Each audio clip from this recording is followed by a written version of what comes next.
Hello dear, good evening and welcome to my YouTube channel start teaching point. दोस्तों, पिछले lecture में जो हमने स्टार्ट किया था, हमने देखा भी था कि किस तरह से जो हमारा मध्यकालीन यूरोप था, उसका जो सामंतवाद व्यवस्था या जो भी था, उसको हमने वहीं पर अंत किया था। उसके बाद हमने स्टार्ट किया था हमारा आधुनिक विश्व। आधुनिक विश्व में आप देखेंगे वहां पर कुछ विचारधाराएं आती है, जिसमें हमारा पहला था जो परिवर्तन है, चेंजेस। उसमें आप देखेंगे जो उसके मूल में होता है वो था आर्थिक परिवर्तन। इसको कार्ल मार्क्स जी ने बताया कि जो भी परिवर्तन होते हैं उसके मूल में आर्थिक परिवर्तन होता है। यहाँ देखेंगे किस तरह से उसके मूल में आर्थिक परिवर्तन था। उसके बाद में एक जो वर्ग आता है, सामाजिक वर्ग आया। सामाजिक के बाद आप देखेंगे यहाँ पर जो उसकी विचारधाराएं रहेंगी, उससे वैचारिक परिवर्तन होगा और वैचारिक परिवर्तन से राजनीतिक परिवर्तन होगा। यहाँ में देखा भी था जो हमारा आर्थिक परिवर्तन हुआ, उसमें आप देखेंगे एक व्यावसायिक क्रांति आती है। उसके बाद जिससे एक नया वर्ग आएगा वो मध्य वर्ग है। मध्य वर्ग की जो विचारधाराएं होंगी वो पुनर्जागरण है। और उसके बाद वहां देखेंगे जो भी हमारा इसका राजनीतिक दृष्टिकोण होगा वो हो जाएगा हमारा राष्ट्रीय राज्य का उद्गम। तो हमने जो व्यवसायिक क्रांति स्टार्ट की थी, हमने उसके 3 आयाम देखे थे उसके, जिसमें आप देखेंगे जो हमारा पहला था कृषि तकनीकी में सुधार। तो उसमें हमने देखा भी था कि किस तरह से जो दो खेती पद्धति का प्रयोग करते थे, उसमें उन्होंने 3 खेती पद्धति का प्रयोग किया और जो कृषि अधिशेष का हम कहें तो प्राप्त किया। उसके बाद में उसका उपयोग व्यापार में किया। उसके बाद आप देखेंगे जो दूसरा था हमारा क्रुसेड या धर्म युद्ध, जो जेरूसलम की हमने बात भी की थी, वहां पर हमारे व्यापारी मार्ग खुल गए थे, तो वो था हमारा क्रुसेड या धर्म युद्ध। और उसके बाद तीसरा हमारा था उसमें जो कुसुम दुनिया का पतन हुआ। कुसुम दुनिया का पतन आप देखेंगे 1453 में होता है। उसके बाद हमारे कुछ यहाँ पर वैकल्पिक मार्गों की खोज होती है और उसी के साथ ही हमारा जो लैटिन अमेरिका था उसकी खोज होती है। और जब वहाँ पर ब्रिटेन, डच, फ्रेंच ये सब मिल जाते हैं तो उत्तरी अमेरिका की खोज होती है। इसी से आप देखेंगे कि जो यूरोप के लिए जो एक तरफा व्यापार था, जो वहाँ पर रिसोर्सेज कमी थी, जब यहाँ पर उत्तरी अमेरिका और लैटिन अमेरिका की खोज हो जाती है तो उसके लिए एक रिसोर्स के रूप में कीमती धातुएं आ जाती है। ये था हमारा जो व्यवसायिक क्रांति है वो किस कारण से यहाँ पर आई है। अब इसके बाद हम देखें जो हमारा व्यवसायिक क्रांति है उसका प्रभाव किन किन चीजों पर पड़ा है। तो उसमें हम सबसे पहले देखते हैं जो ये प्रभाव है।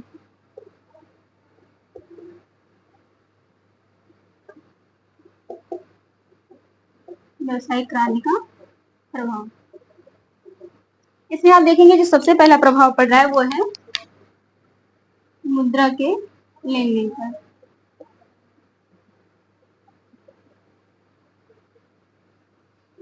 आपको यदि याद होगा तो जो सामंती व्यवस्था थी, हम कहते जो मध्यकालीन यूरोप था, उसमें हमने देखा था कि जो ये मुद्रा का लेन देन है वो बहुत ही कम हो गया था। अब यहाँ पर आप देखेंगे जो मुद्रा का लेन देन है जब ये ग्रामीण क्षेत्र में पहुंचता है, क्योंकि व्यवसायिक क्रांति हुई थी, यहाँ पर जो हमारा कृषि अधिशेष आया था उसका प्रयोग हमने व्यापार भी किया। तो यहाँ आप देखेंगे कि पहले नंबर तो आएगी हमारी अंतरराष्ट्रीय अर्थव्यवस्था।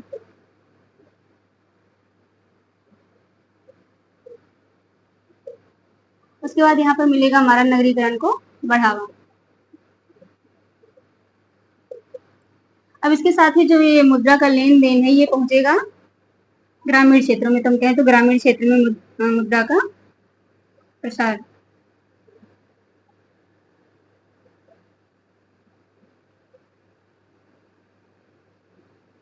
अब यहाँ पर खुद ही गौर कीजिए कि अगर ग्रामीण क्षेत्रों में मुद्रा का प्रसार हो जाता है तो जो सामंती व्यवस्था थी वो टूट जाएगी या फिर बनी रहेगी। या हम कहते हैं जो सामंत हैं उन्हें लॉस होगा या फिर प्रॉफिट होगा। यहाँ पर जो मुद्रा का प्रसार हो रहा है ग्रामीण क्षेत्र में, तो इससे आप देखेंगे जो सामंती व्यवस्था है उसको लॉस होगा। इसका जो रीजन है यहाँ देखेंगे जो ये स्टेप बना हुआ था, यहाँ पर किंग थे, बैरन थे, नाइट थे, लॉर्ड थे, जो भी थे। उसके बाद यहाँ देखेंगे जब कृषि मुद्रा का प्रसार जो है ग्रामीण क्षेत्रों में होता है, तो यहाँ पर कृषि होती थी मेंस और डिमेंस में। ये मेंस था और ये डिमेंस था। जो रैयत यहाँ पर काम कर रहे थे, जब ये तो उन्हीं का लैंड था, हम कहे तो जो उनके भरण पोषण के लिए दिया गया था, तो जब इसमें काम करते थे तो बहुत ही तन मन धन से कार्य करते थे। उनको पता था कि 3 दिन हमें इसमें काम करना है, तो इसमें बहुत ज्यादा ही उपज लगाते थे। लेकिन आप देखेंगे जहाँ डिमेंस में काम करने जाते हैं तो चूंकि यहाँ पर बेगारी कर रहे हैं, यहाँ पे उनको कोई ऐसी तनख्वाह सैलरी कुछ मिल नहीं रही है, तो आप देखेंगे वो जो इनका एक काम करने का हम कहे तो मोटिव होता है, इंसेंटिव होता है, वो ऐसा कुछ है नहीं खास। तो इसीलिए क्या करते हैं वो कि जो काम 2 दिन में करना होता है उसको 1 हफ्ते लगा देते हैं, 4 दिन लगा देते हैं। और फिर आप कर भी क्या सकते हैं, आप जैसे उनसे कहेंगे कि आप थोड़ा फास्ट कीजिए तो उतना कह देंगे कि हमसे इससे ज्यादा तेज हो नहीं सकता है। तो इस तरह से आप देखेंगे जो बेगार है सच में वो लोग बेगारी कर रहे थे। तो इसी कारण से क्या हुआ कि एक तो उनको मन में ये आ गया था जब मुद्रा आ गई कि हमसे ये क्या करते हैं, जो ये हम मेस में खेती कर रहे हैं हमें सिर्फ मेस में खेती करने दें, और जो 4 दिन यहाँ हमसे काम करवा रहे हैं 4 दिन के बदले हमसे पैसे ले लें। तो इससे क्या होगा, जो हम 4 दिन का लेबर अपना मार्केट में बेच सकेंगे, तो इससे हमको प्रॉफिट होगा। और यही आप सेम देखेंगे, ये तो की जो फिलोसफी थी कि हम इस तरह से करेंगे। तो यहाँ पर लॉर्ड थे, उनका भी यही मानना था कि ये 4 दिन आके यहाँ पर बेगारी कर रहे हैं, सही से काम नहीं कर रहे हैं, सिर्फ यहाँ पर टाइम पास कर रहे हैं। तो अगर ये हमें कुछ रेंट दे दें इसका मेंस का, तो हम यहाँ पर जो है लेबर हायर कर लेंगे मार्केट से और अच्छी उपज इसमें हम प्राप्त कर सकेंगे। तो इसलिए आप देखेंगे जब दोनों का यहाँ पर सेम मोटिव हो गया, तो यहीं पर ये जो मेनर प्रणाली थी, उनके कृषि दास्ता थी, ये टूट जाती है।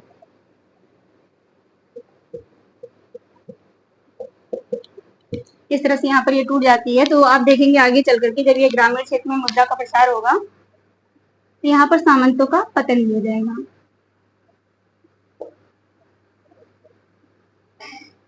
अब जो यहाँ पर सामंतों का पतन होता है, तो यहाँ देखेंगे जो ये किंग थे,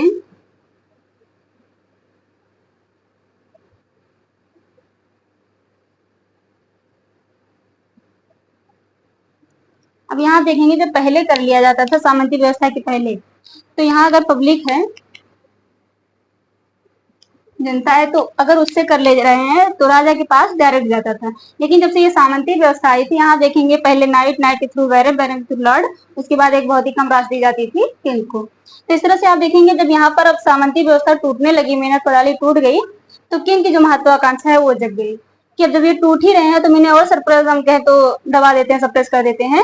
तो इससे क्या होगा कि जो यहाँ पर हम अपना एक राज्य बना लेंगे, या यहीं से होता है जो राष्ट्रीय राज्य का उद्भव हो रहा है, तो वही जो इसकी महत्वाकांक्षा जगती है। इस तरह से आप देखेंगे जो किंग है उनका कुलीनों के साथ में संघर्ष भी चलता है। कुलीनों से तात्पर्य यहाँ पर इन्हीं लॉर्ड या जो भी है सामंतों से है, तो यहाँ पर किंग का जो है कुलीनों से संघर्ष भी चलता है।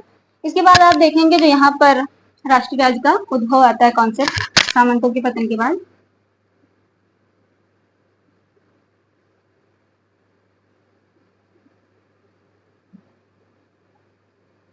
अब ये था हमारा व्यवसायिक क्रांति का प्रभाव। आप देखेंगे जिसके अदर क्षेत्र में पड़ता है व्यवसायिक क्रांति का प्रभाव, तो उसमें हमारा कुछ पूंजीवाद का उद्भव भी है, उसके बाद में आप देखेंगे मध्य वर्ग का उदय भी है, और इसी तरह से वहीं पर हमारा प्रोटेस्टेंट आंदोलन भी आता है। तो हम उसको देखते हैं जो यहाँ पर प्रभाव पड़ रहा है और किन क्षेत्रों पर पड़ रहा है।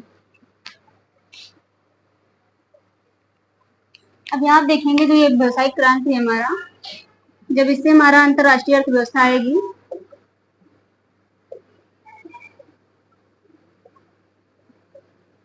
इससे आप देखेंगे यहाँ पर हमारी नगरीकरण का भी उद्भव होगा, और इसी के साथ अब यहाँ पर आप देखेंगे यहाँ होगा मध्य वर्ग का उद्भव, और उसके पश्चात आएगा उनके विचारों से पुनर्जागरण। अब यहाँ इसका जो दूसरा डायमेंशन है, यहाँ होगा हमारा जो यहाँ पर पुनर्जागरण आया हुआ है, यहाँ देखेंगे पूंजीवाद का उद्भव होगा,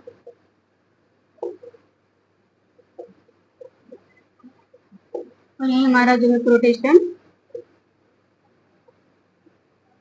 आंदोलन भी होगा।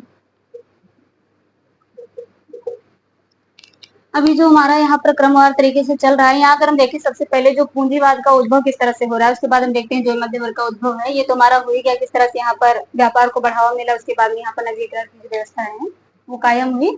अब इसके बाद यहाँ देखते हैं जो हमारा पूंजीवाद का उद्भव है।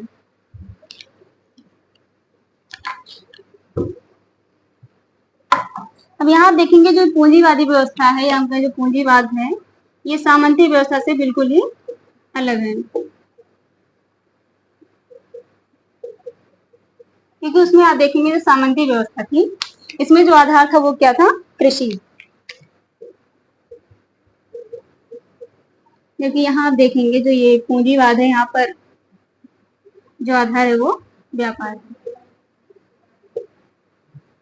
इस तरह आप देखेंगे सामंती व्यवस्था में जो है ये जो प्रथा एक कायम थी कि मालिक कैसा भी हो लेकिन वो मालिक ही रहेगा, अर्थात जो उनकी वफादारी होती थी, जो भी उनके भक्तों की अपने मालिक के प्रति या फिर दासों की अपने मालिक के प्रति, वो बहुत ही ज्यादा दृढ़ थी। तो यहाँ पर आप देखेंगे अगर यहाँ पर जो सामंती व्यवस्था थी वो वफादारी से संचालित होती थी, तो जो पूंजीवादी है वो मुनाफे से। इसी तरह से आप देखेंगे जो इसके आधार में कुलीन वर्ग थे सामंती व्यवस्था के, इसके आधार में कौन आ गया है, मध्य वर्ग। अब यहाँ पर जो हमने कहा कि जो सामंती व्यवस्था है उसमें मालिक मालिक होता है। तो यहाँ आप देखेंगे जो सामंती व्यवस्था है वो आंतरिक गुणों पर निर्भर करती है। जैसे आप कहेंगे कि सपोज आपके पास कोई वस्तु है, तो आप कहेंगे कि ये मेरे पास, इसको मेरे पिता ने दी थी या जो भी है, इसकी कितनी भी कीमत लग जाए लेकिन हम इसे बेचेंगे नहीं। लेकिन यहाँ पर आप देखेंगे जो पूंजीवादी व्यवस्था है उसमें आप बाजार मूल्य पर इसको निर्भर करेंगे। अगर इसका मूल्य ज्यादा मिल रहा है तो हम बेच देंगे, क्या उसमें जा रहा है हमारा। तो अर्थात यहाँ पर जो ये है सामंती व्यवस्था, ये आंतरिक गुणों पर निर्भर करती है। और वहीं आप देखेंगे जो पूंजीवादी है ये बाजार मूल्य पर। अब यहाँ पर बाजार व्यवस्था क्या है, ये है डिमांड एंड सप्लाई। अर्थात अगर डिमांड है तो हम सप्लाई कर देंगे, वही है हमारा डिमांड एंड सप्लाई। यहाँ पर बाजार व्यवस्था है,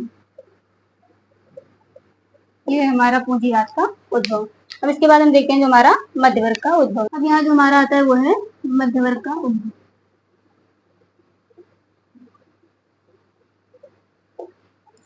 अब ये जो मध्य वर्ग का आप उद्भव देख रहे हैं, अगर आपको याद होगा जो हमारा मध्यकालीन यूरोप था उसमें समाज 3 वर्गों में डिवाइड था, जिसमें हमारा पहला था कुलीन वर्ग, दूसरा था पादरी वर्ग और तीसरा जनसामान्य वर्ग। अब इसमें देखेंगे जब व्यवसायिक क्रांति आ जाती है तो एक नए वर्ग को जन्म देती है जिसे हम कहते हैं व्यापारी वर्ग। आप देखेंगे जो व्यापारी वर्ग है यही हमारा आरंभ में होता है मध्य वर्ग। और आगे आप देखेंगे इसमें जैसे जैसे आगे चलता जाएगा इसमें कई समूह जुड़ते चले जाएंगे। ये जो हमारा मध्य वर्ग है, आप देखेंगे पहले जो यूरोप का समाज था या हम कहें तो जो यूरोपीय व्यवस्था थी उसका जो हित था वो कुलीनों से था, क्योंकि जो यहाँ पर सामंती व्यवस्था थी आप देखेंगे जो भी था तो उनका जो हित जुड़ा हुआ था वो कुलीन वर्गों से था। लेकिन अब जब यहाँ पर व्यवसायिक क्रांति आ जाती है तो उनका हित जुड़ जाता है मध्य वर्ग से। तो जो यूरोपीय समाज है, यूरोपीय व्यवस्था जो है उसका ही जुड़ा हुआ है मध्य वर्ग से, क्योंकि ये देखेंगे आप जो व्यापार को बढ़ावा दे रहे हैं, आर्थिक रूप से समृद्ध होते जा रहे हैं, यहाँ पर इनका हित इनसे जुड़ा हुआ है। अब यहाँ पर हम यूरोप के कॉन्टेक्स्ट में अगर देखें जो यहाँ पर मध्य वर्ग है इसका जो संघर्ष है वो किन किन वर्गों से है, यही से आप देखेंगे आगे जो ये हमारा राजतंत्र को या हम कहें जो राष्ट्रीय राज्य का उद्भव होगा उसका भी यहीं से आएगा। तो मध्य वर्ग का जो हमारा संघर्ष है सबसे पहले तो कुलीनों से है, क्योंकि आप देखेंगे जो ये कुलीन है इन्होंने अपने तरीके से कई तरह के चुंगी घर बना रखे हैं। तो उनके थोड़ी दूर पे जैसे जो भी है 10 मील 5 मील उस तरह से जब यहाँ पर ये व्यापार करते हैं मध्य वर्ग तो इन्हें थोड़ी दूर पर चुंगी देनी पड़ती है। इस कारण से इनके मन में ये विचार आता है कि अगर ऐसा हो जाए कि एक ही राज्य बन जाए, एक राष्ट्र बन जाए और वहां पर एक कोई महान सम्राट आ जाए तो हमें सिर्फ एक जगह चुंगी देनी होगी। तो यहाँ पर जो इनका ये हित था कि चुंगी से इन्हें बचना था, तो कुलीनों से इनका इन्हीं कारण से संघर्ष चलता था। दूसरा आप देखेंगे जो यहाँ पर चर्च के पादरी थे या हम कहें तो रोम के पोप थे जो भी थे, उन्होंने बता रखा था कि मुनाफा लेना और ब्याज लेना ये दोनों ही अनैतिक हैं। अब आप सोचिए अगर व्यापारी वर्ग जो है ये मुनाफा नहीं लेगा, ब्याज नहीं लेगा तो व्यापार करेगा कैसे और फिर इसका व्यापार करने का क्या मतलब रह जाएगा। यहाँ पर इसीलिए आप देखेंगे कि इनका भी संघर्ष चलता रहता था रोम के पोप से। और इधर आप देखेंगे जब हमने पीछे देखा था जो किंग थे जिनकी महत्वाकांक्षा अब जगी है जब सामंती व्यवस्था टूटने लगी है, तो कुलीनों से इनका भी संघर्ष चलता था, क्योंकि संघर्ष का मतलब है जैसे अब वो टूट रहे हैं तो ये उन्हें और दबाने की कोशिश कर रहे हैं, तो इस तरह से इन दोनों का संघर्ष था। और जो यहाँ पर पोप थे या हम कहें जो रोम के पोप थे उनसे राजा का जो संघर्ष था वो आप देखेंगे यहाँ पर जो हमने पीछे डिस्कस भी किया है कि यहाँ पर जो किंग हैं वो अपनी राष्ट्रीय सीमा खींचना चाहते हैं और उनके मार्ग में जो सबसे बड़ी बाधा बन रही है वो पड़ रही है क्षेत्रीय चर्च। इस तरह से इनका भी चर्च से थोड़ा संघर्ष है, कुलीनों से है। और यहाँ पर जो मध्य वर्ग है इनका भी चर्च और कुलीनों के साथ संघर्ष। इस तरह से आप देखेंगे अगर मध्य वर्ग यहाँ पर किंग से हाथ मिला ले तो एक राष्ट्रीय राज्य का उद्भव भी हो जाएगा और यहाँ पर जो व्यापार है उसको बढ़ावा भी सही तरीके से मिल जाएगा। तो ये था जो यहाँ पर मध्य वर्ग का हित राजा के हित से जुड़ा हुआ था।